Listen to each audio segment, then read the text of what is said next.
All right, welcome everyone. We'll get started. I'm going to call the Coastal Pelagics Management Board to order. My name is Joe Cimino. I'm the Administrative Commissioner for the state of New Jersey. This will be my last meeting as board chair. I've had the pleasure of serving with two fantastic FMP coordinators. My thanks to Chelsea here beside me, and I'm going to assume Emily's online. I don't have my laptop with me, and many thanks to both of you here.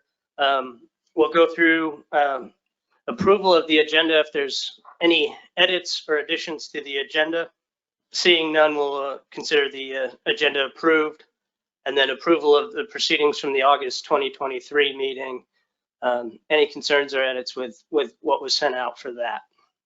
Not seeing any, we'll consider that approved as well. So going to open up for public comment. Any public comment on items not on the agenda?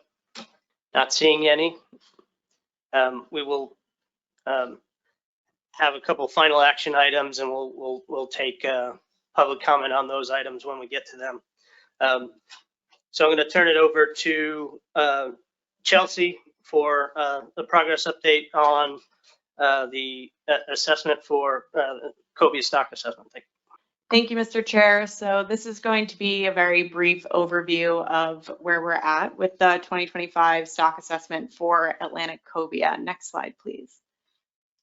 So given that the assessment has not started yet, again, this is just going to be very brief. I'm going to be talking about a few new challenges facing this assessment and the proposed assessment timeline. Next slide, please. So the 2025 stock assessment for Atlantic Cobia will function different than CDAR 58, which was the previous stock assessment for a number of reasons. To start off with, the Southeast Fisheries Science Center served as the sole assessment lead during the previous stock assessment. However, this time around, the center has expressed several concerns with the assessment and the responsibility of taking on the role as sole lead. So most notably, the center noted that a full reconsideration of the data and analytical methods will be needed. Data sources outside of the Southeast region will be required. New state and federal partners will need to participate, and that CDAR may not be the appropriate process for the assessment moving forward, given changes in the data and in cobia distribution. Next slide, please. So with that being said, the cobia stock assessment is scheduled to be completed and peer reviewed in 2025 through the CDAR process. The CDAR steering committee met earlier in October, and the Southeast Fisheries Science Center will be providing a lead analyst for the assessment. But given that the center is only providing a lead analyst, the assessment is going to require significant participation from Commission and the states. And the assessment is likely to operate more like a research track or benchmark assessment because of some of the challenges. So because the assessment will require more heavy participation from the states as opposed to previous assessments, we will need to form a stock assessment subcommittee or SAS. And SAS nomination forms will reach your inboxes shortly after the annual meeting, so that work on the assessment can begin as planned in November. Next slide, please. So, as I mentioned, the 2025 assessment will face some significant challenges due to the stock expanding northward outside of the Southeast region. The previous assessment relied on recreational survey data, and the sole abundance index for that assessment was the Southeast region headboat survey. Unfortunately, that survey ended in 2015, leaving us with no abundance index for the Beaufort assessment model, which requires an abundance index and age data. So the 2025 assessment will need to consider new data sets and consider different model structures or platforms that are better equipped for the available data. The time needed to look at these potential new modeling frameworks has been estimated in the timeline, but it may take longer than expected if initial model choices don't work out. And so this is something that will also be mentioned on later today by Angela. And so I'm going to ask that everyone hold their questions until the whole presentation has been given. But the Cobia Technical Committee has indicated that there is interest in pursuing a new evaluation of the management boundary for Atlantic Cobia, which currently sits at the Georgia-Florida line. And the interest in this analysis arose due to new tagging data, specifically acoustic and satellite tagging information that was not available during the previous stock ID workshop that is available today, that may provide some more insights into the way that Atlantic cobia move up and down the coast. So again, Angela will be discussing this during her reallocation presentation, so you'll be hearing a little bit more about that later today. Next slide, please. So finally, I'm just going to wrap up the presentation here with an overview of the stock assessment timeline that was sent out to the board in the stock assessment roadmap document as part of the meeting materials. So I do want to note that challenges associated with the assessment, the data exploration, and potential new models may change portions of this timeline, but this is the plan as of right now. So the only tasks for 2023 would be to form a SAS, which will occur shortly in October, followed by a call for data in November. Then in February 2024, there will be a data scoping webinar, followed by data workshop webinars, which will be held between April and June. It is the hope that assessment-ready data products will be ready by March 2025, and that a full assessment will be available by October 2025, which would mean that the board would receive the assessment results and a report at the Commission's 2026 winter meeting. Next slide, please. And so that wraps up my updates on the 2025 cobia assessment, and I'm happy to take any questions. Great, thank you, Chelsea. Any questions for Chelsea? Go ahead, Shannon. Just a quick process question. Chelsea, when did you expect needing the board to put together a SAS? Because it seems like we probably should hop on that pretty quickly. So just checking in on when you wanted that from us. Yes, so the SAS, we didn't want to do it at this meeting because we knew that time was going to be a little bit limited. So basically immediately after this meeting, next week, we'll be sending out those SAS nomination forms to the board. Thanks, Shannon. I think, I personally kind of like that model. We've been doing that quite a bit. It gives us a chance to check in with staff, make sure they have that availability, and then as long as there's no objections, once we see that list, that's usually approved by consent. So any other questions? Oh, yeah, hey, Jay, go ahead. Thank you, Mr. Chair. I think this question is now answered for me, but I was wondering, because the Southeast Center is involved, I was wondering if it's going to be like a federal working group construct, or if it sounds like it's going to be like the commission will be setting up the SAS. That's how this will work.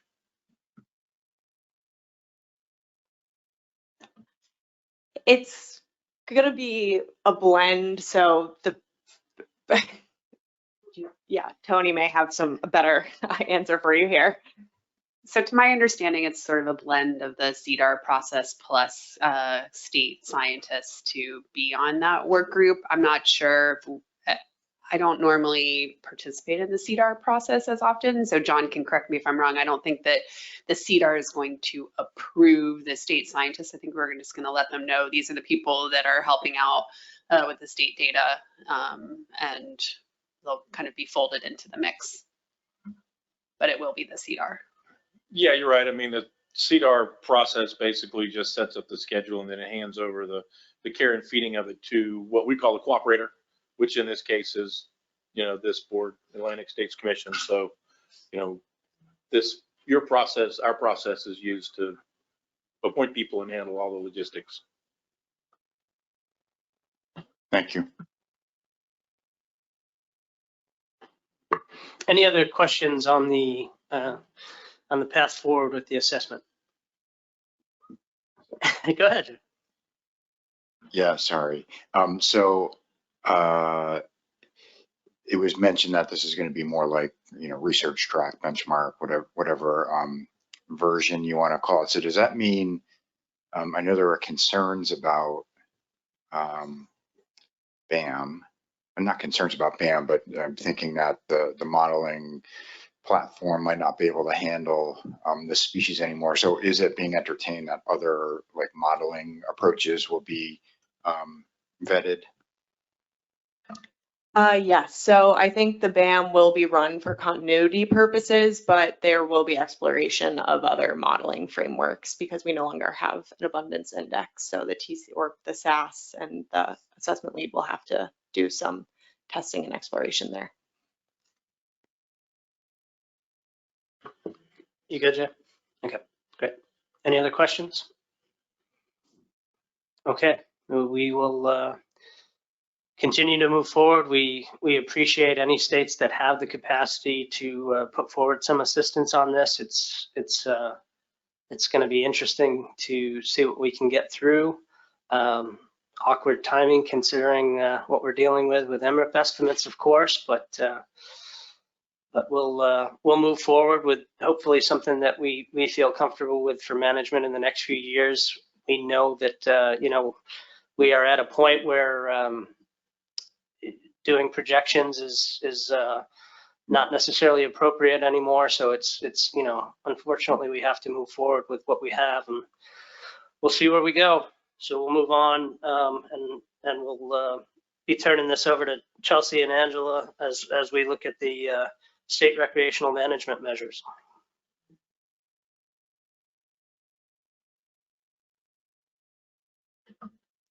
All right, thank you, Mr. Chair. So for this presentation, we're going to be discussing recreational management measures for Atlantic cobia for the 2024 fishing year and the technical committee's recommendations for those management measures. Next slide, please. So to start off the presentation, I'm going to give a brief overview of the specifications process as outlined in the FMP, and then Angela will be going over the TC report and TC recommendations. Next slide, please. So as you all recall, in August, the Coastal Pelagics Board set a new total harvest quota for the 2024 to 2026 fishing years, prompting the cobia Technical Committee to evaluate recent state harvest against each state's recreational soft target to determine if non-de minimis state recreational management measures need to be changed for the 2024 to 2026 fishing years. Next slide, please. So Amendment 1 outlines the process by which recreational management measures may be changed after a new total harvest quota is set. And Amendment 1 states that recreational landings will be evaluated against state recreational harvest targets at the same time as the specifications process. Recreational landings for each non-de minimis state will be evaluated against that state's target as an average of annual landings.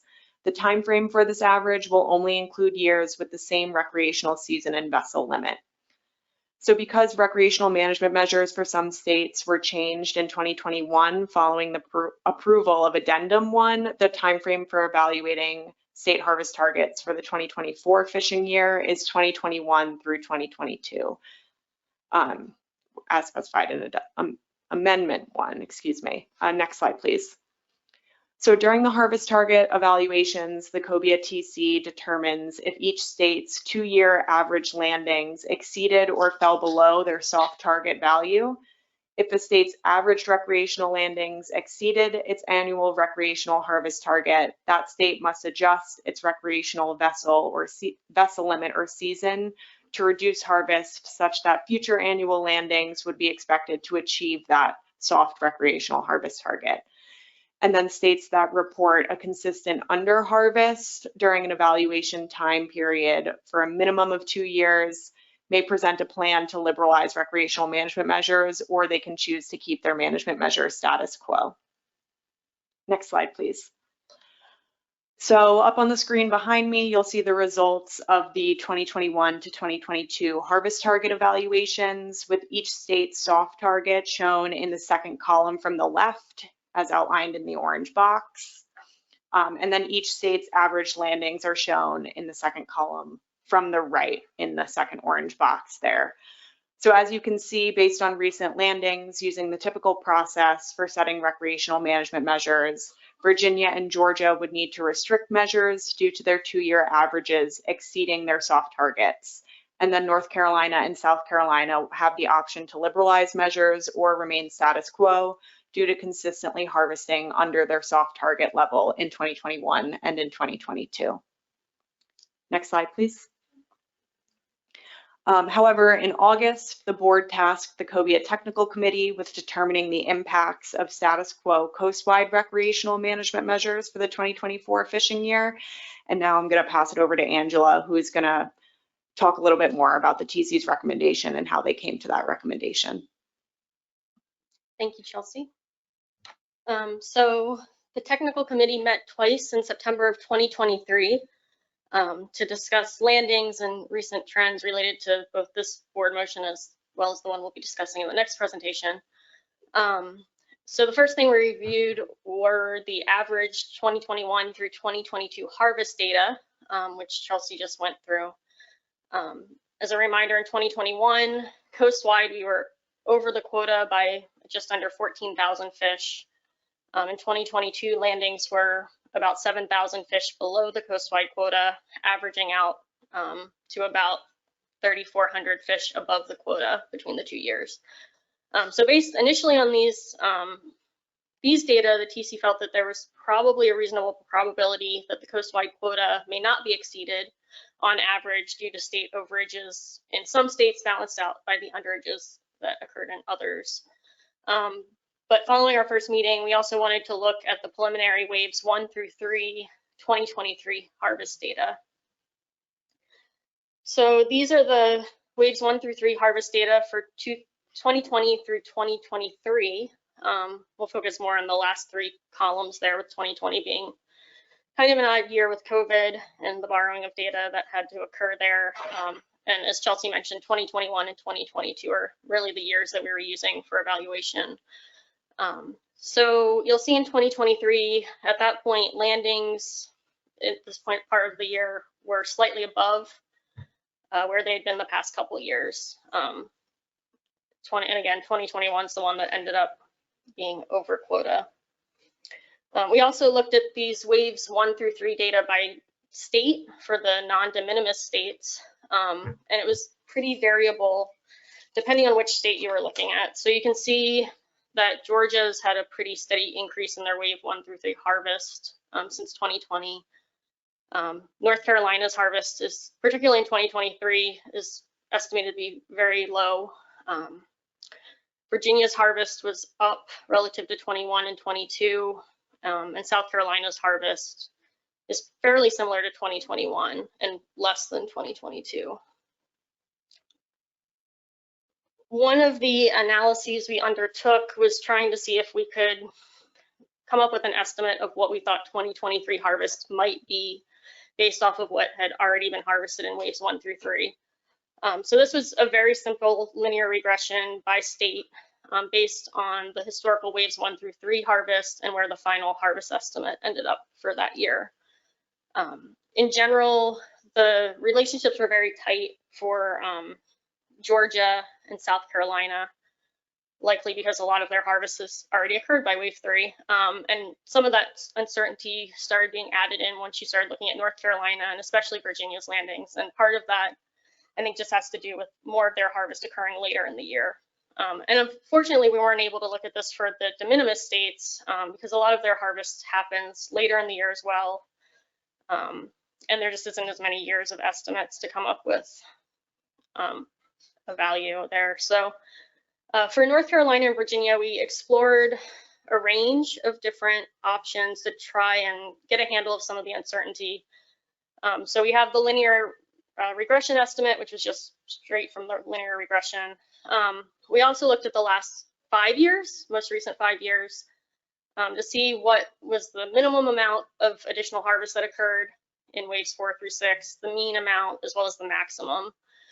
So you can see from this table here, we came up with a range anywhere from 65,000 fish to 86,000 fish. And you can tell that, you know, the first few estimates, well, 3 estimates are below our soft target for the non-de minimis states of 76,139 fish. And that maximum estimate was above. Some caveats to this. The first one is the big one that, again, this only includes non-de minimis states. In recent years, the non-de minimis states have harvested anywhere from 1,500 to 5,000 fish based off of MRIP estimates. But the biggest thing at this point is that yesterday afternoon, MRIP put out their waves 1 through 4 cumulative estimates. And currently for these 4 non-de minimis states, the harvest is being estimated at 74,837 fish. So we are already at this point about where that 2023 mean estimate lies. So given we still have 2 more waves of the year, I suspect we will be somewhere between the mean and maximum estimate, but the TC has not been able to meet, obviously, to discuss any of the new data. So going to the next slide. So there are some uncertainties the board should be considering when they're considering whether to go forward with status quo regulations in 2024. The first and probably most important here is that the 2023 full year harvest estimates that we developed were based on historical fishery performance. So any changes from that or deviations could result in higher estimates. The technical committee also discussed the incorporation of COVID years in the 2021 through 2022 harvest target evaluations. That applies probably more to 21 than 22. And just whether they're representative of future harvest trends or effort in the fishery.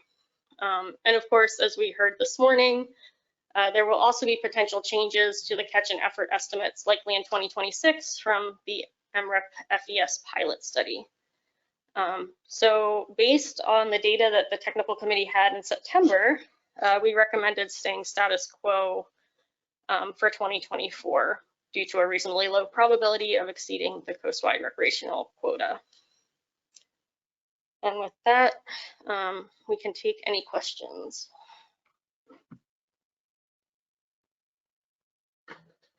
Well, thank you, Angela. Well, nobody's getting off easy today, I guess. So I'll open it up to the board.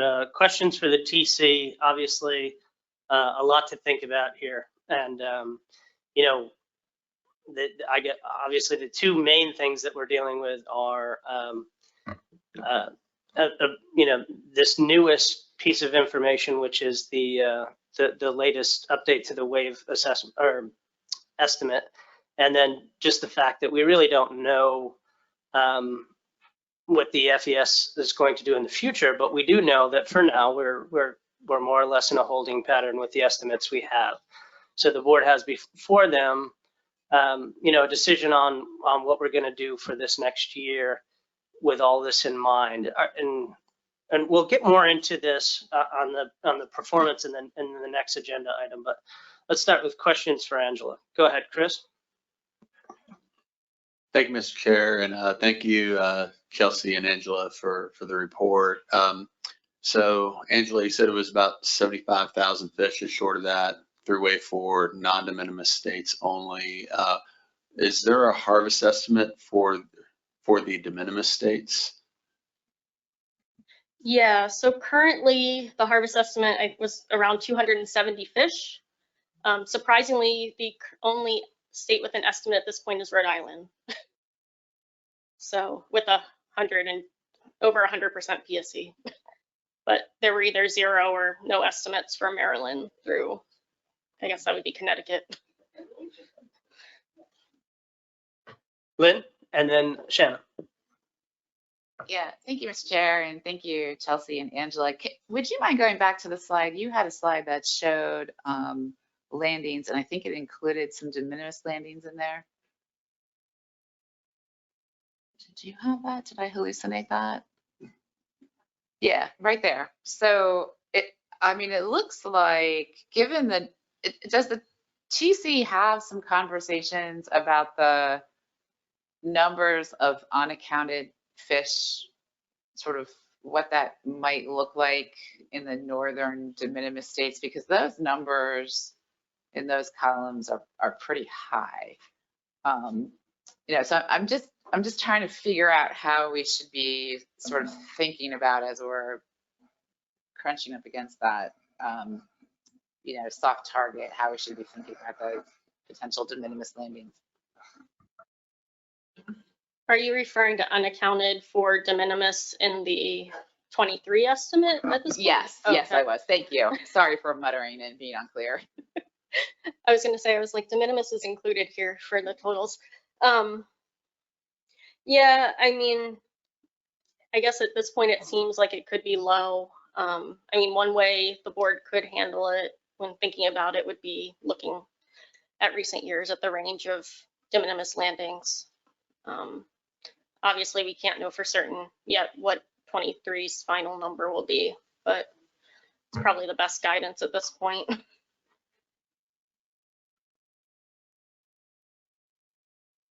Yeah, and I'm going to go to Sharon, but I'll also jump in that, you know, I guess one of the things that we haven't, that we don't have in front of us is what potential reductions might look like at a state level. So, you know, to kind of understand what that number of fish means by way of something like shorter seasons for some states isn't something that we have before us yet. If we need to have those discussions, it's something that we can talk about on.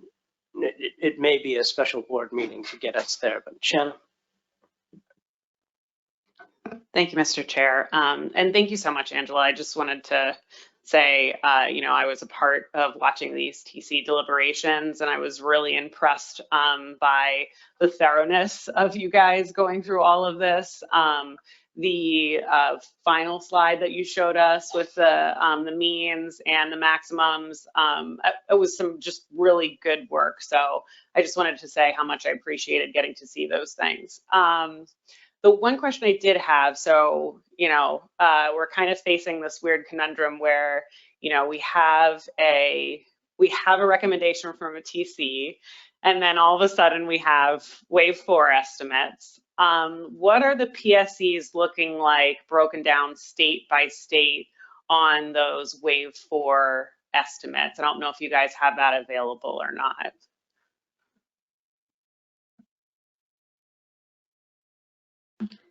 Gonna say Chelsea has them up and I have them in my Excel file as well. I have them by state, unfortunately not coastwide. Georgia's waves 1 through 4 estimate for 23 has a PSE of 56%.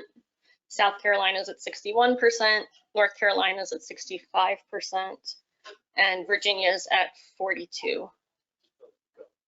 Yeah, they're basically all red and yellow for caution. And oh, right. Okay. So that was my question. So we're all in either red zone, don't use it, or yellow zone, caution.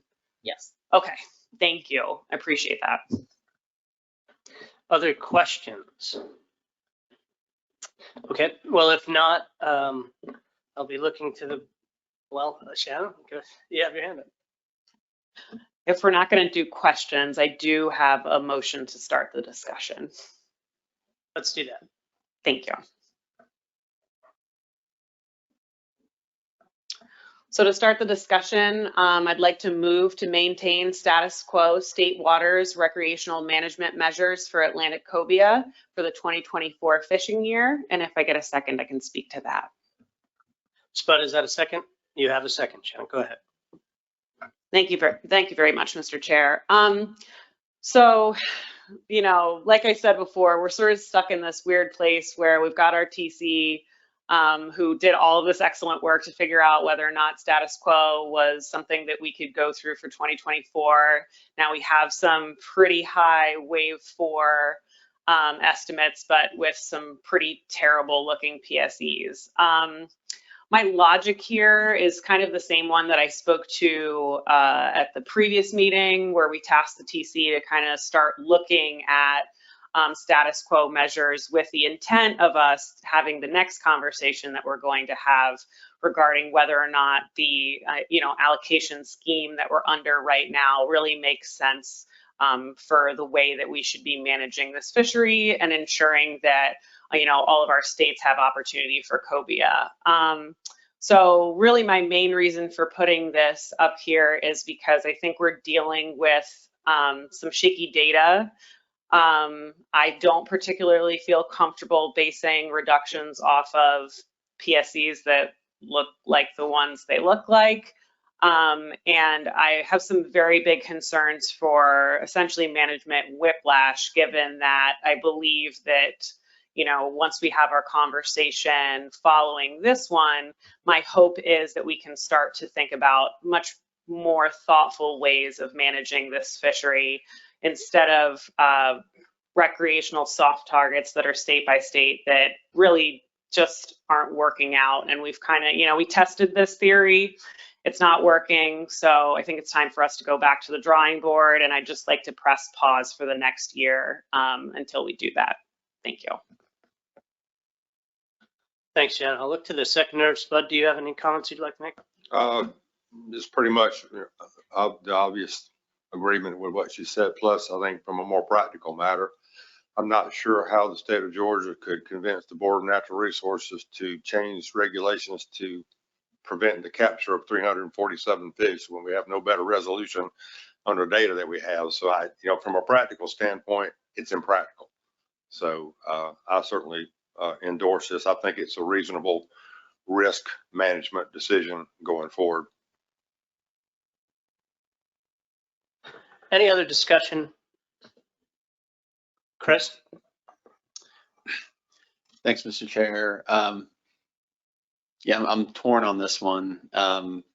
Assuming that the board initiates an action to look at how we allocate and manage recreational fishery, having some stability in place for 2024 makes sense. Despite the high PSEs, which have been part of the cobia estimates in our management since forever. They are pretty high, close to the target, basically the target, and through this year. And although the de minimis estimates really jump around, they're particularly low this year. I think when we all know that there's probably more than 270 cobia caught north of Maryland. Probably just count more pictures on the internet than that. So yeah, I don't know if there's an opportunity for some sort of, instead of taking the full reduction, if there's something in between, or we just kind of hold our nose and go with status quo in 24 with the intent on trying to come up with a better way to manage this in 25. So thanks. Thanks, Chris. Further discussion? I'm going to go to Lynn and then back to Shannon. Yeah, and I guess, thank you, Mr. Chair. I would go on the record to agree with Mr. Bat Savage, because we are going to likely exceed that target. And if we go to implement a new sort of allocation scheme in 25, we're still going to be working with the same target, I think, or not, correct me. So I have a little concern. I don't think I would oppose it, but I think I just want to go on the record as I'm not super comfortable. A little, not super comfortable, but I don't think I would oppose it. Okay, thanks, Lynn. Shannon? Thanks, Mr. Chair. And I do want to thank Lynn and Chris for their comments on that. They definitely don't go unheard. The one thing I will say is I went back to my amazing staff at BMRC and kind of had them start to look at some of the data to determine, based on the 21 and 22 estimates, what we would be facing. And frankly, they said if we left our status quo management measures in place for 2024, the calculations come out to about a 15% decrease in our landings anyway. So at best, I feel like if we did take some level of reduction, unfortunately, I feel like for not along the same lines as Spud, but along the same lines as Spud, I think I'd kind of just be throwing darts, trying to figure out a way of making some sort of reduction, because if we leave it alone, at least right now, the math says we're already doing so. So we're kind of stuck in a weird spot now. Thanks.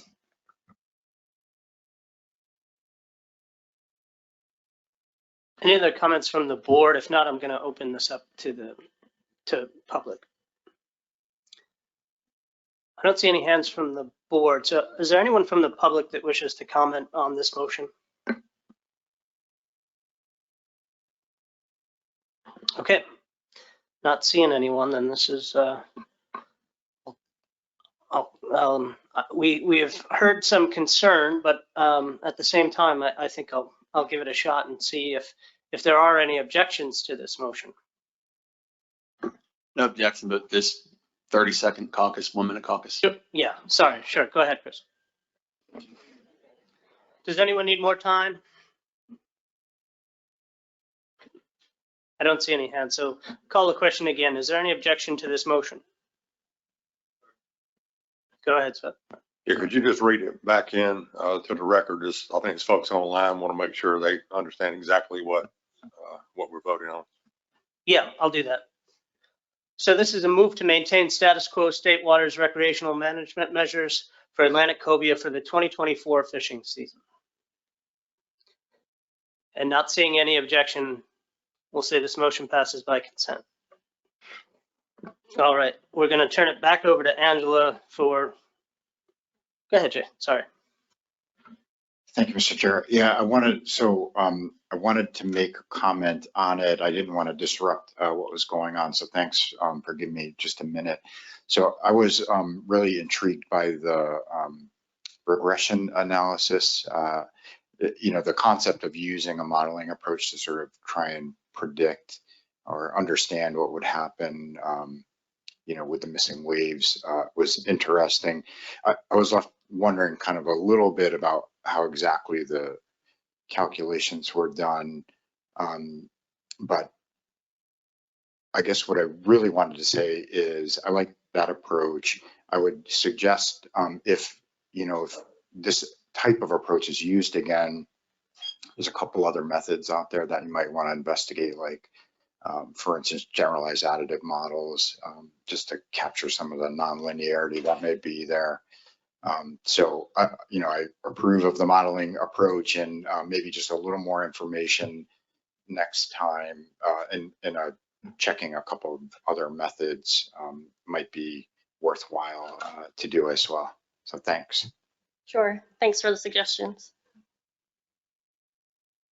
Yeah, thanks, Jay. I appreciate that. This is a species where we are dealing with pretty much one data source for everything that we have. So not a lot of signals coming from other places, and so the importance of what we have is always tricky. So we're going to turn it back over to Angela for what the board has asked for on this technical committee report, once again to go through the trends here with cobia. Thanks, Joe. So as he said, we'll be going through the recent trends in cobia harvest and catch. It's an overview of the presentation. I'll first review the board motion from the last meeting, as well as the current recreational harvest allocation. And then we'll look at some trends in coastwide harvest and catch, as well as some different regional groupings that the technical committee explored. We'll briefly cover some tagging data, which was used to look at movement between different areas of the stocks, and then go through the technical committee recommendation. So at the August board meeting, there was a motion to task the cobia technical committee to develop a fishery review that characterizes recent trends in state and regional landings compared to their harvest targets, including de minimis landings. I want to make a brief note here that, as I mentioned on the last slide, we'll focus mainly on the coastwide and regional trend analyses. However, I do have individual state graphs in the extra slides portion. So if there are any particular states that the board's interested in reviewing, at least for non-de minimis states, we have individual slides for those. We also have some figures there if there are questions about confidence intervals around some of these estimates at the various regional scales. There are also figures that we can pull up that give 95% confidence intervals as well for the board to peruse. Next slide. So the current recreational harvest targets are based on the state's percentages of their coastwide historical landings and numbers of fish. So 50% of that allocation is based on the 10-year average landings from 2006 to 2015, and 50% of that allocation is based on the 5-year average landings from 2011 to 2015. And in the table here, you can see how that breaks out between the different states under the current harvest quota. And I think the thing to point out here is, again, to note that all of this uses data through 2015. And as you'll see on some of the following slides, there have definitely been some changes since that time frame. So this figure goes through the coastwide harvest. Over the time series, the average harvest has been about 40,000 fish. And the harvest has been increasing through time, peaking in 2018. The harvest has generally been over that time series average since about 2003, and often at or above 50,000 fish per year since 2015. Of note on here, and hopefully you guys can see it in the back, for over 2020 through 2022, this slide does show the recreational harvest quota and where our landings have ended up. I apologize if it's hard to see in the back. Similarly, catch has also increased greatly through time and pretty steadily, again, peaking in 2018. Oh. Yeah, this is the next slide, sorry. There we go. So as I said, the catch has also been steadily increasing, peaking in 2018, and catches have been over 300,000 fish between 2018 and 2021. Next slide. So the technical committee considered a few different regional approaches to this. While we looked at the traditional, North Carolina south boundary that you would see in MRIP for the South Atlantic, there was a lot of movement of fish specifically between North Carolina and Virginia. So we ultimately decided to go forward for this presentation with North Carolina North, which is on the top graph in orange, and South Carolina and Georgia as a separate region in green below. And again, in black on here is the current soft targets for those two regions based off of the current quota. So again, there's been this growth in landings through time in the northern region, peaking in 2018. Whereas you'll see in the southern region, landings have been much more stable through time, averaging about 9,500 fish. And that's in comparison to the northern harvest, which has been on average at about 31,000 fish. Though again, since 2013, we have been above that average. Looking at the regional catch, again, similar to not surprisingly, given most of the harvest is occurring in North Carolina and Virginia, you see a steady increase in catch through time in the northern region. But you also see some of these increases in the South Carolina, Georgia region as well. It's more stable through time, but you can tell in 2018, those catches increased as well. So in addition to this, we looked at another approach of a 3-region sort of split.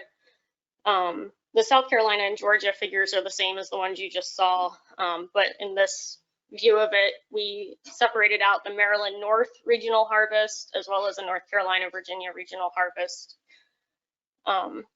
So you can see through this that the de minimis harvest has been sporadic through time, with large peaks occurring periodically over the years, most notably 2012. But harvest has been consistent since 2020 in the de minimis states, ranging anywhere from 1,579 fish to 5,334 fish, which is above the soft harvest target of 769 fish. As I mentioned before, the majority of harvest occurs in North Carolina and Virginia, with a time series average of about 29,700 fish. And we've had higher landings since 2013, probably averaging around that 60,000 fish line. As I mentioned before, the South Carolina, Georgia landings have been much more stable. So with these sorts of trends, the TC felt that it lended support more to the idea of a range expansion rather than a full shift of the stock, with landings being so consistent in the south. And similar to before, we have the sporadic catch in de minimis states, but consistent since 2018. You see again that increasing trend through time for North Carolina and Virginia, peaking in 2018, and the more stable catch in the southern region with increases in catch since 2018. As I mentioned, the COBIA Technical Committee also reviewed tagging data from many of the states. Primarily reviewed conventional tagging data, though there is some acoustic and satellite tagging data available.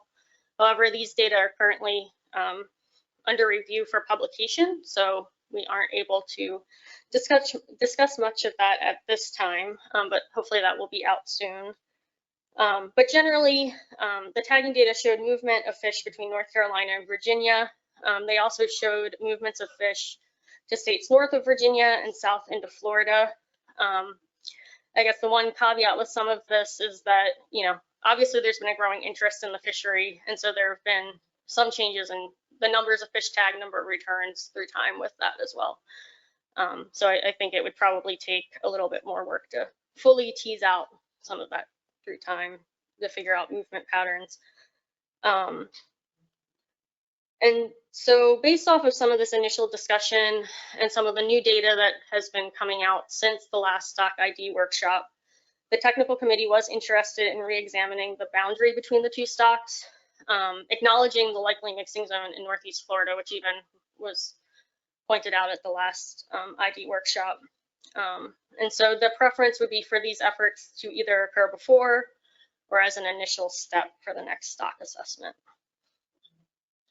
And hopefully at that time, as I said, we would be able to bring in some of the other acoustic and satellite tagging data. So based on these recent trends and how they have changed in the state since the previous allocation periods, the technical committee did recommend taking action to address the recreational allocations. However, we did want to bring up some things the board may want to consider, particularly regarding the timing. Again, with the timing of the upcoming MRIP FES follow-up study, obviously any changes there would could affect the allocations between states or regions or whichever direction the board goes with that, as well as any potential re-examination of the COBIA management boundary. So with the stock assessment, should anything with that change, that would also probably factor into your allocation discussion. And with that, I can take any questions. Well, thank you, Angela, and I want to thank the TC for this work. We, looking at the time frame for the soft targets, obviously it's time to revisit.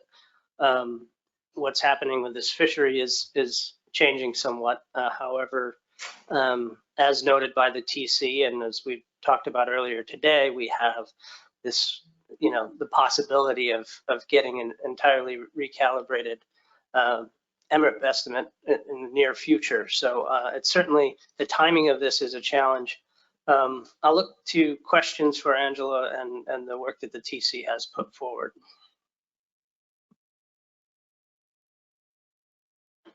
Go ahead, John. We certainly show an intriguing case for some shifts in this stock. I kind of, especially saying it looks like potentially range expansion, not just shifting, which then has really important consequences for the upcoming assessment. So I hope the TC is, keeping this in mind as the assessment gets planned and plotted out, what's going to be requested from the analyses, because if the range is expanding and, ecologically the carrying capacity is increased because these fish are covering a bigger area, then the stock productivity may be higher now than what it was back in those early time years when you show much lower landings. And so if all of that gets plugged into the models, the model is going to take sort of what's the average over time most likely, and it's going to underestimate productivity based on what you're experiencing right now, and then it'll be exacerbating these issues with bumping up against soft limits because the limits are based on a productivity estimate that's too low. So, you know, we grapple with this a lot at the council and dealing with the stock shifts that are going on, you know, handing the stock over to you guys is part of the response. But I think it's really important, and it'd be nice to see if this assessment can get into, you know, really considering what's the productivity look like 5 years from now when we're going to be setting regulations, and not so much what was it like 25 years ago, because on the Atlantic, that seems to be increasingly, irrelevant. What we're worried about is what the future holds. And it would be really great in this assessment if, you know, the commission group can work with the center and come up with something that gives us a good estimate of future productivity, so that we're not grappling with these limits, and particularly with the state by state thing. You know, we can really account for a stock that maybe is doing better. Climate change is usually talked about in the context of losers, but there's going to be winners in these climate change things as well. And Cobia looks like a potential winner. Well, thank you, John. I'm going to go to Lynn, and then I also have a question. So. Thank you, Mr. Chair. Yeah, so I appreciate the comment from John. One of my questions was, at what point are we developing terms of reference for this assessment? I have some fear because there's so little data, and there was a really great conversation last meeting between, I think, John and Jay about developing an index, or seeing if we could find an index that we could monitor between stock assessments to understand a little bit about how the stock is doing, since the stock assessments are so far and few between. So I just wanted to bring that back up and say that I think it's a great idea. However, with the limited amount of data, I just don't know how possible it is. But if it's something that should be considered either as the stock assessment subcommittee is formed or outside of that, I just wanted to flag that it could be helpful going forward.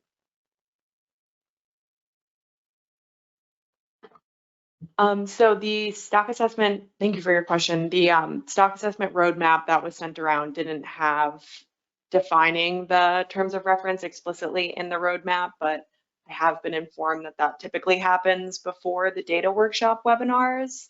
And as of right now, those data workshop webinars are scheduled for April to June of 2024. So early to mid 2024, I guess, would be our best guess as of right now.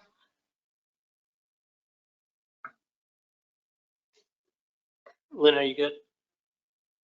Okay. So my question, and I was around during the last ID workshop, but I am curious, and I'm not even sure who I'm directing this question to, but what does it take to get that process started again? John, could you help maybe on on that engagement?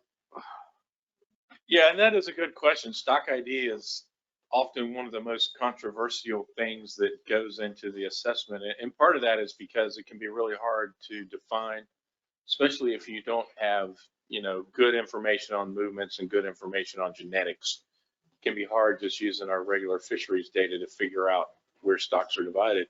But it's also complicated because while it's an assessment and a scientific question, it has pretty significant management consequences a lot of times, particularly as things cross jurisdictions. So it is one of those things where there's a lot of considerations that have to be brought to bear. And normally the way like CDAR has approached this, and the way this was approached last time, was to have essentially a stock ID workshop prior to getting into the stock assessment, to bring all the information available and kind of hash it out going into the assessment, because then it's very important to know that as you go in, so you know the universe over which you're looking for data. You know, we may need to make a harder look into states like Virginia and Maryland to try and get data. Maybe there's some studies in the Chesapeake that could lead to an index, like, you know, Lynn mentioned, that haven't really been looked at before because until the last 10 years there weren't that many fish up there. So you'd have to do those sort of things, but you know, I think it would just be a matter of maybe the commission supporting getting the relevant scientists together, you know, maybe a few months in advance of the April-June data workshop, to say, okay, we've got to settle this stock ID question.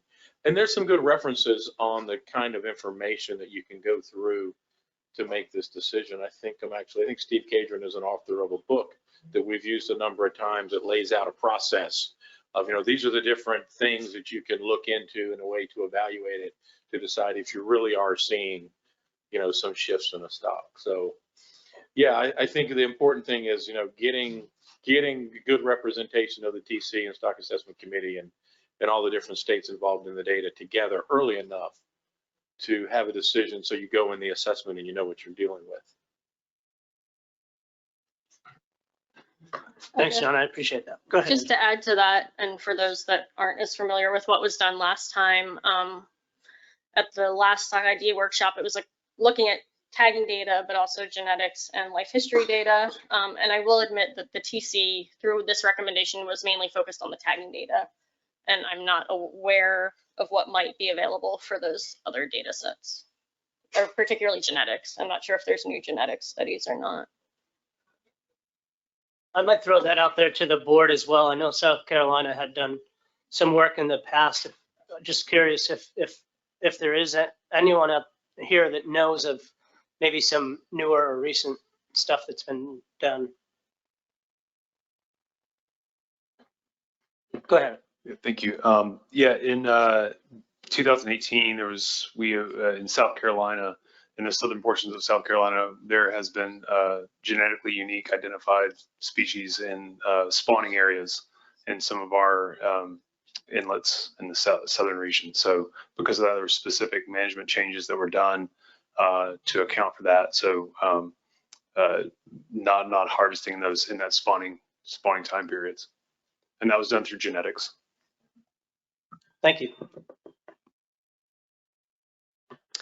Further comments, thoughts from the board? I'm curious what we're thinking as far as, timing is extremely important for this. So I'll take Shannon, and then Erica, you're up next.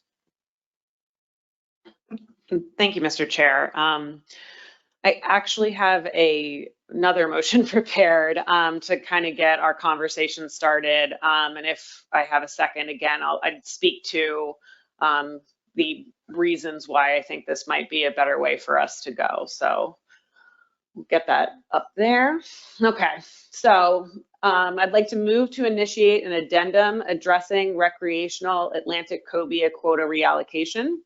The board recommends that the plan development team explore options outside of the current state-by-state quota allocation system, specifically a coast-wide soft target with regional management measures designed to meet the coast-wide soft target while considering the need for fishing opportunity based on the seasonality of the species in various regions.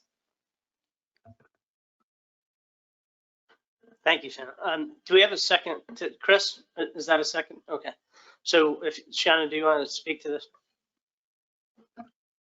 Thank you, Mr. Chair. And I, full disclosure, need to give my neighbor in the South a lot of credit for working on this over lunch. And unfortunately, no beers were involved because it was lunchtime. But I still think that we had some really good conversations.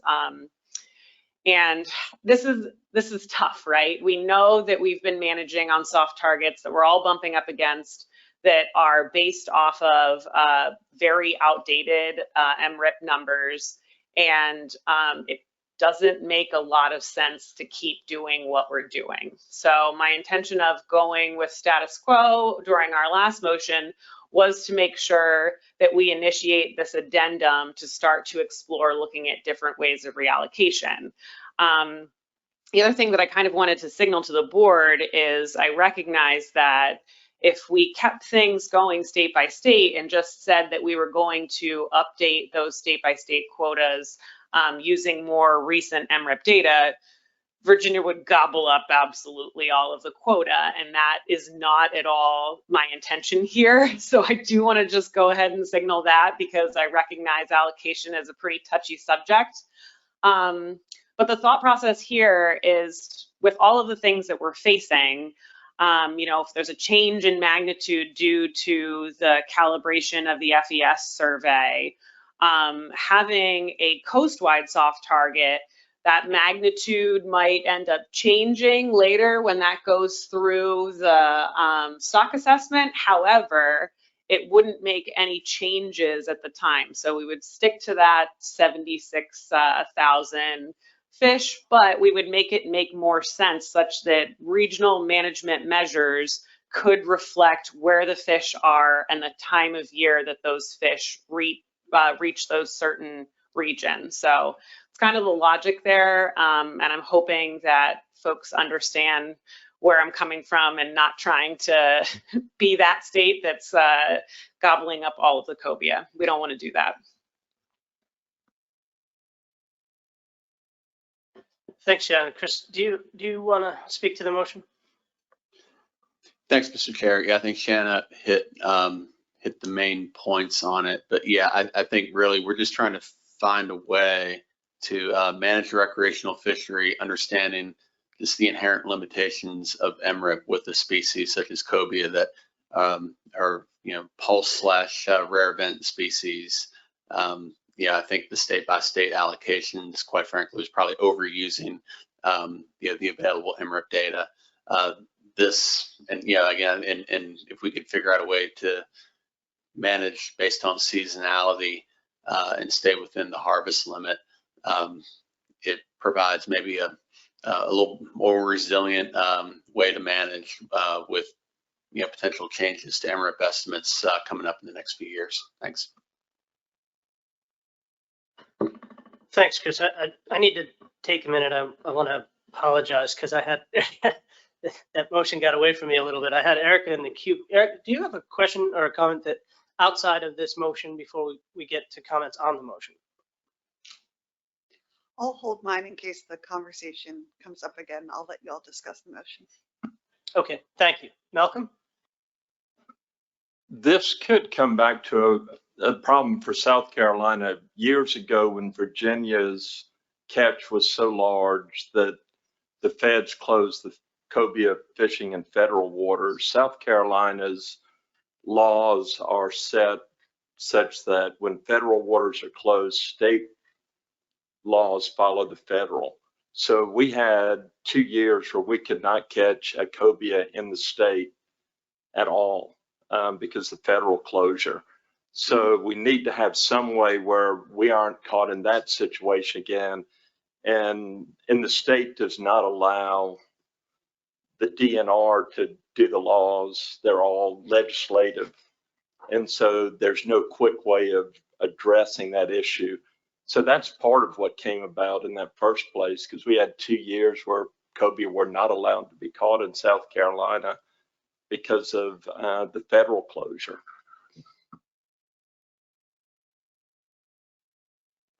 Thank you, Malcolm. Spud?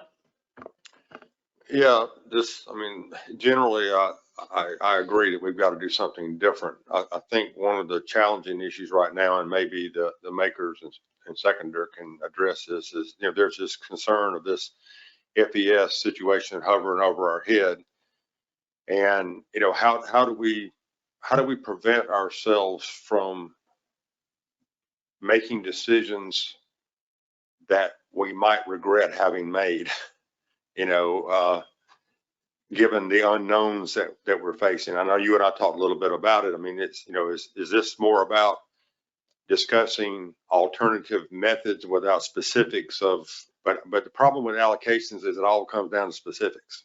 I mean, that's always the problem, is it, it's the numbers that come out at the end of the calculator that end up driving the decision. So I think that's where there might be a little anxiety about this, and the timing of it is, but at the same, as we discussed earlier today, we're looking at 2 or 3 years before we may have anything definitive on the FES bias effect. So we're in a little bit of a trap here, knowing that we need to do something different, but not wanting to do something different that we'll later regret when we find out that the basis of our decision was flawed. So I don't know. Just a little, maybe there's some discussion that can allay my fears on this.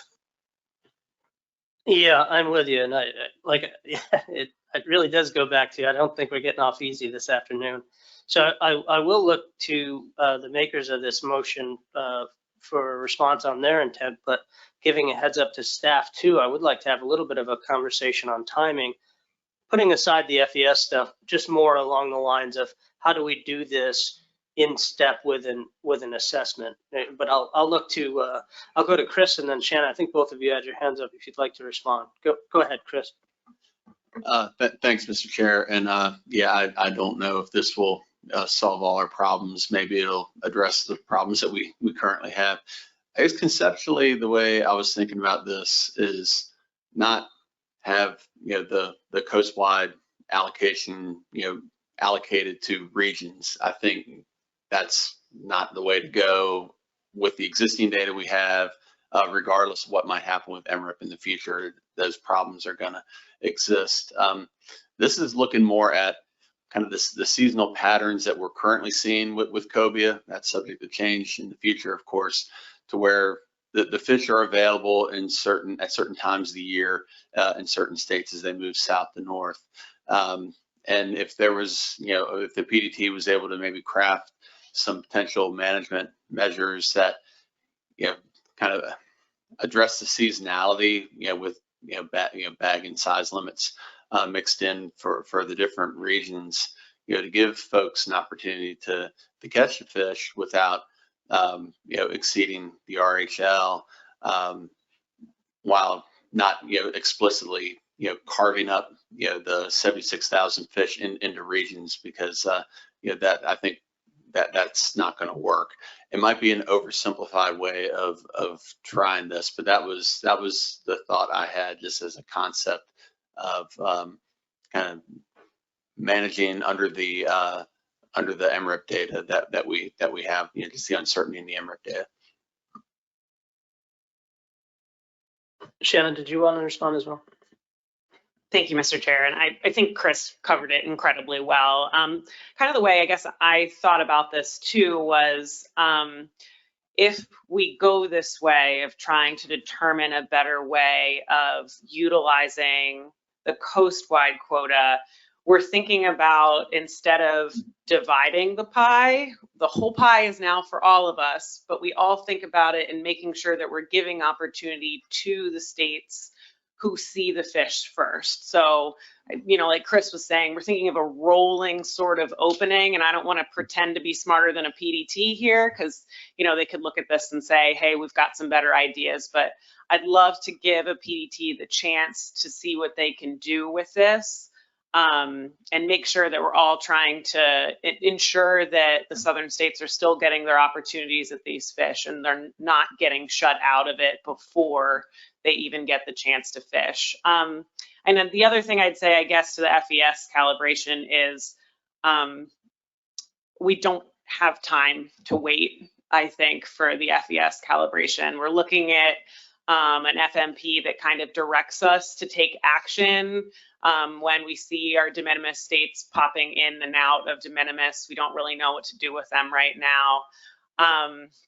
So while the timing might not seem optimal, I think we can build something that would not be as impacted by just a magnitude change, which is what, at least right now, MRIP is giving us. They're giving us a change in magnitude and not a change in specifics. So I think we know how to tackle that. And again, I think that kind of addresses the fact that, hey, that pie might get bigger. We're seeing potentially a range expansion. We're going to be combining that in with the new FES calibrations. And I think that I think it makes sense to kind of go about it this way first. We need to take action. Thank you both. Yeah, as I mentioned, I'm going to look to staff to just before we continue this discussion to talk about timing a little. So Tony? So just, I want to clarify to make sure I'm understanding what Shanna and Chris are asking the PDT to do. What I heard was you are looking for seasons for each of the states, and that's how we're gonna kind of constrain this harvest, which is different than what our objectives were when we took over this FMP, where we wanted to maintain a year-long season and not have closures. So now we are seeking closures, and that's how the PDT is going to develop the document. Because I don't know how we constrain regions to a coast-wide soft target without putting in some pretty tight, what I think would be maybe some tighter seasons if you're looking to try to give availability to all of the states at some point. I just want to make sure that that's what I'm hearing and that the whole board is hearing, and that's the direction that the board is looking for. And then we can talk about. Okay, we'll start with Shannon, then Chris, if you need to follow up. Thank you, Mr. Chair. And I guess, Tony, yes, that is kind of what I'm suggesting here. We already don't have a year-long cobia season. We're down to 3 months now, and states who are following our management measures are also constrained to that 3-month season. So yeah, that is what I'm suggesting. And I think that in the regions like the Mid-Atlantic, where we would be catching quite a bit of the fish, we would take hard consideration into when our season ended in order to ensure that the northern states, as the fish move up the coast, would also have access to those fish. Chris, you good? Okay. All right, so we've got a little bit more information on what we're thinking about here. I'm still kind of curious on, is this something that we're expecting a document to go before the public pre-assessment or post-assessment? Any thoughts, Shannon? Yeah, definitely pre-assessment was my intention with this. And the motions actually, I think that we put together last meeting was to have the TC come back to us with this report with intent of initiating an addendum either at this meeting or the next meeting, with intent of making sure that the outcome of that was implemented for 2025. So pre-assessment. I don't know if we would be able to have a document completed and be able to implement for 2025 or not. I think it depends on how difficult it is to develop options. Another thing that we need to think about is the interaction with federal waters and what their measures will be, and whether or not if we start to have these more constrained seasons instead of open all year, how NOAA will constrain in their waters. Because right now they have just a pretty open, generous set of regulations. And in some cases, the states have possession limits that restrict those federal measures. In some cases, they don't. And we need to try to figure out how to manage that interaction with the federal measures and more restrictive state measures. And I don't know if we'll be able to do how much time that will take. It did take us a little while to resolve what we did the last time around.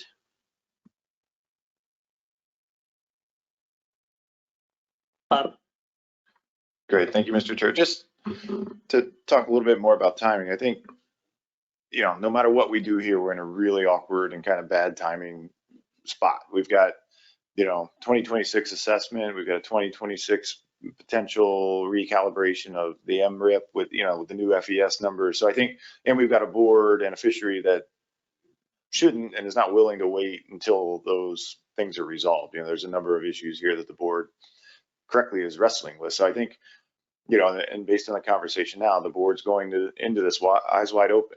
We know there's going to be uncertainties. We know there's going to be things that may have to change after we implement something and let it sort of evolve as we get more information. But, I think let's start down this road, get the PDT to do some of the work that they do, and just kind of check in. And is there, and I think that's when the board will understand, is there too much uncertainty for their comfort level, or, is the path we're on, are they comfortable that there's enough certainty here that we're going to end up in the place we hope to end up in at the end of this, which is, constraining the fishery to the soft target while not overly restricting the fishery itself. And it's a delicate balance, especially when there's a lot of uncertainty in the data, and we don't have the ability to do projections moving forward on what the target should be in the fishery. So there's a lot of things we don't have. There's more things we don't have than what we do have.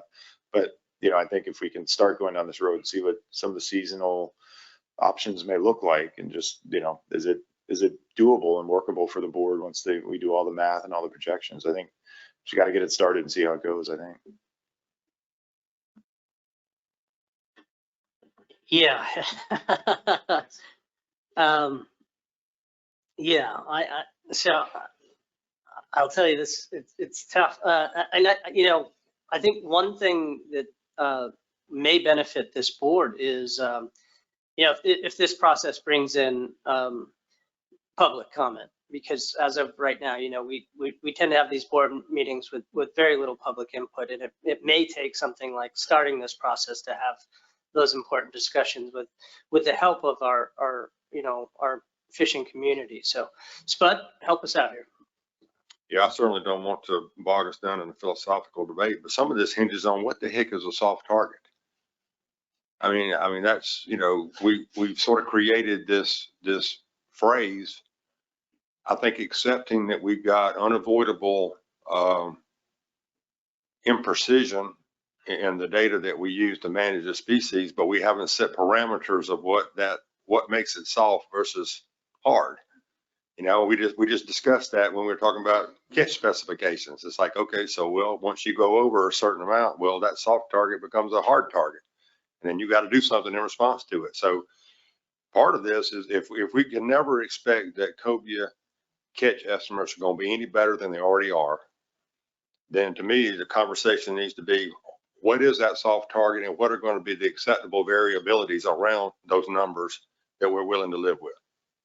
Otherwise, we're going to find ourselves in it's a do loop of having these same things, because I can just tell you for the state of Georgia, those estimates are all over the place. If you look at them historically, I mean, they're 2,000 this year, 11,000 this year, So that needs to be part, to me, of how we take a fresh look at managing a species like this. I mean, we have an 8-month season trying to bracket when those fish are available to be caught, because they don't behave the same way they used to. They don't just push through there in the spring like they used to. I think we've got east-west movement, we've got north-south movement now. These fish are showing up in the summertime, not necessarily in great numbers, but they're still there to be caught.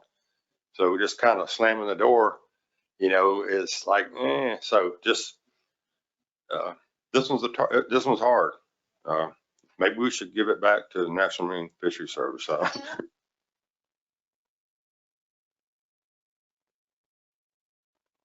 Thanks, Chris. I see your hand. I'm just going to look around. Is there any other comments or even questions from board members? I don't see any new faces. So Chris, go ahead. Yeah, thanks. No, I think that's a great question Spud raises regarding soft targets, and we're discussing, just that term.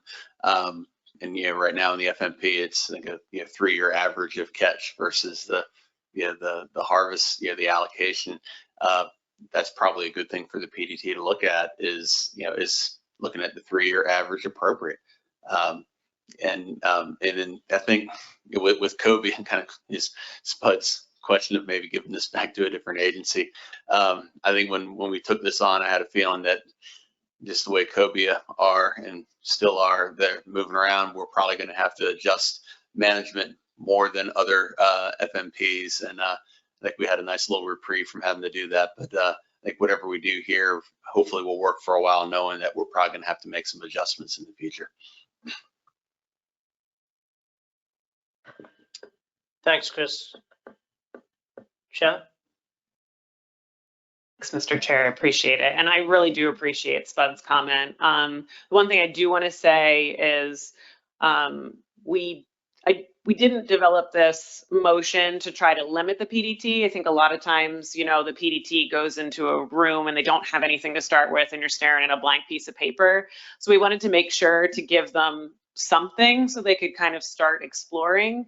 However, if they get in there and they think, hey, we've come up with this amazing, different way of doing this, I do want to make sure that I'm signaling that, you know, they have freedom to be creative. And I do think that we should definitely take note of Spud's comment on the soft targets and see if we can get that as another thing that the PDT looks at as they kind of open this book.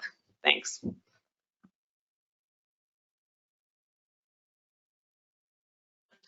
Okay, thank you. We were having a bit of a sidebar here too that I think along with an email on a SAS, there will be an email to states to nominate PDT members for this task. So Spud, did you have your hand up? Yeah, maybe for some of the folks that are sort of new to this process, maybe it helps because, you know, an addendum or amendment kind of has a factor to it. Like we're fixing to, you know, have to do something pretty serious here. But in this case, you know, this is necessary to initiate the actions and activities of a plan development team.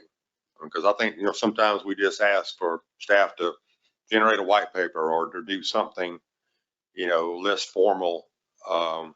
In this case, though, the goal is to activate a plan development team to study these issues, to address them, leading to action. Is that what everybody understands this to be? To lead ultimately to some change in the status quo when it comes to allocation. I will say that's how I see it, and I would look to any board member that thinks that this is open to another interpretation, that they have concerns. Let's discuss that now. But otherwise, I agree, but I think that's what we're looking at here. Okay. Any further discussion? Tony, go ahead. Just to set some expectations, I think what would probably happen is we would get a PDT together and we'll have Chelsea and Emily work together on this probably, since Emily will hopefully be doing some striped brass public hearings.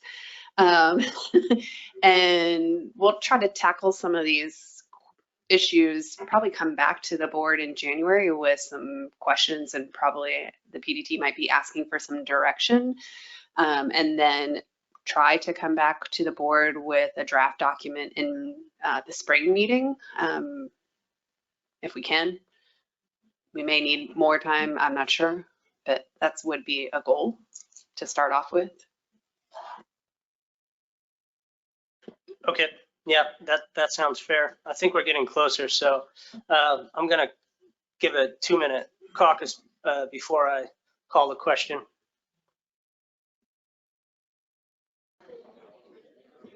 Can I see hands if anyone needs more time?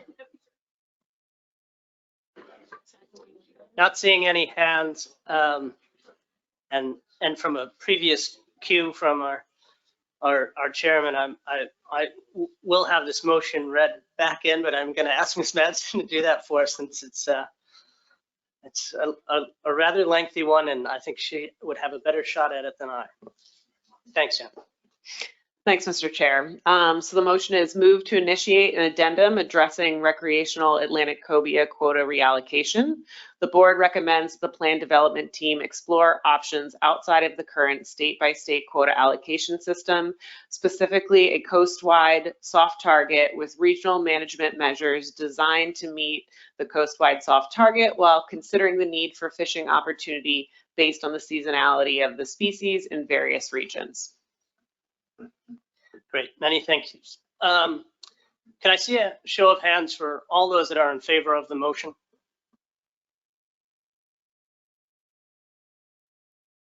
Thank you. All those opposed?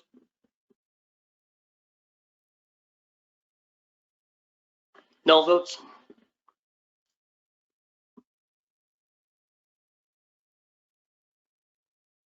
Any abstentions? I'm going to get that tally, but for those online, that was a nice mix of everything, apparently. So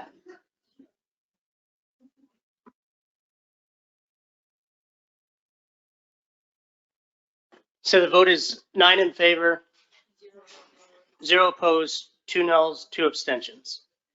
All right.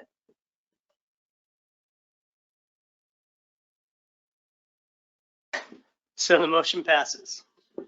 again. And if Chelsea, if there's anything else to add to this, we will be doing by email nominations for a SAS and a PDT. So look for that and can have some good names ready to do some work. Okay, with that, we'll move on to, where are we at? 7? 7, okay. Like a director that always likes to work with a great actor, I tend to have John here as much as possible.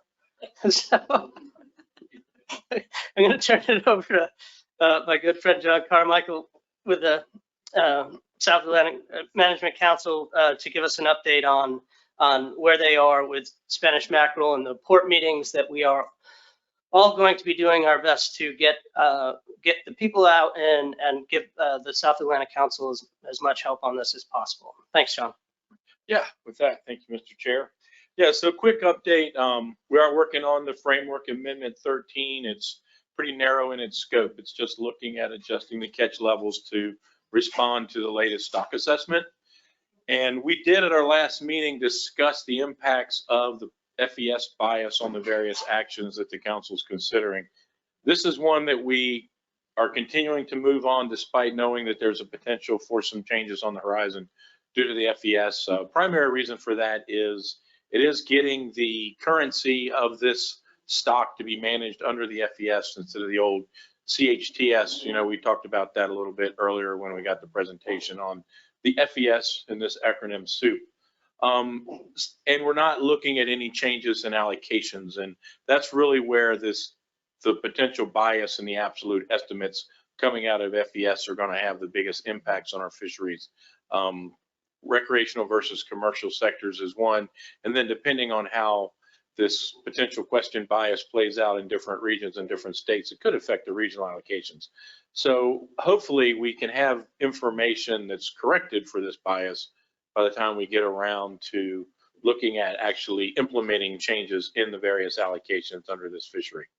So the plan now is for hearings on this amendment, this framework adjustment in the spring of 2024 with approval in June of 2024.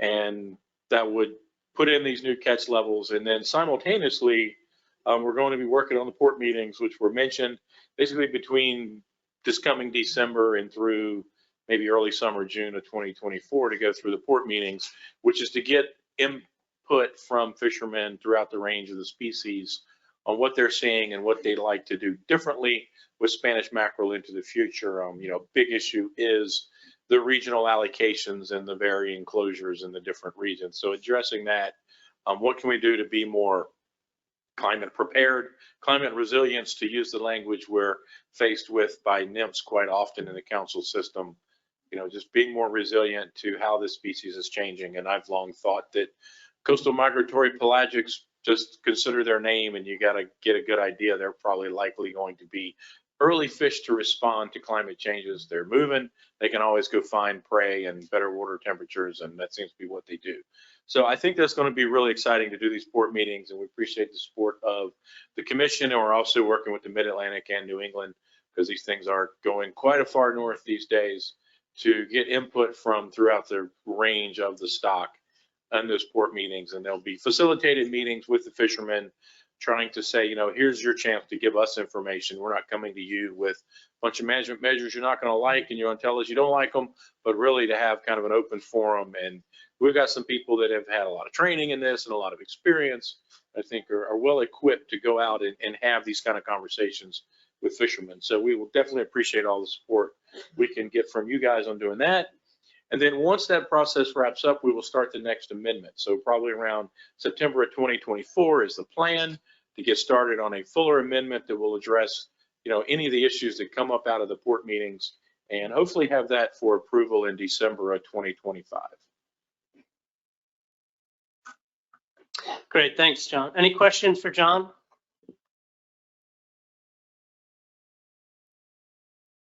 Seeing any around the room, and if none online, then we can move on. I appreciate that again, John. Oh, yep, go ahead, John. Just one really quick. When you guys start your meetings, are you gonna can we get an email shot out maybe to us so that we can make sure that we connect with you at the appropriate time frame? Yeah, I think definitely wants us to reach out to the whole board here. Be great, thank you. Thanks, Sean. Okay, moving on. Up next, as I mentioned, this is going to be my last meeting as board chair. So we will be doing, we're looking for a nomination for vice chair. I'll look to Chris Bat-Savage. Thank you, Mr. Chair. I move to nominate Spud Woodward as vice chair for the Coastal Pelagics Management Board. Thanks, Chris. Do we have a second? Malcolm Rhodes.